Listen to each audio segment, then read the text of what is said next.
বাংলাদেশ ও মার্কিন যুক্তরাষ্ট্রের মধ্যে ২০২৬ সালের ৯ ফেব্রুয়ারি স্বাক্ষরিত পারস্পরিক বাণিজ্য চুক্তির বৈধতাকে চ্যালেঞ্জ করে হাইকোর্ট জনস্বার্থে রিট দায়ের করা হয়েছে। চুক্তিতে ১৩১ বার মার্কিন যুক্তরাষ্ট্রের স্বার্থের কথা বলা হয়েছে, যেখানে বাংলাদেশের কথা আছে মাত্র ৬ বার। সোমবার সুপ্রিম কোর্টের আইনজীবী মোহাম্মদ মাইদুল ইসলাম পলক ও সুবীর নন্দী দাস রিটটি দায়ের করেন।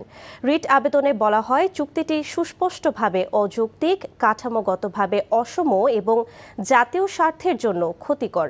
রিটে পররাষ্ট্র মন্ত্রণালয়, অর্থ মন্ত্রণালয় এবং বাণিজ্য মন্ত্রণালয়ের সচিবদেরকে বিবাদী করা হয়েছে।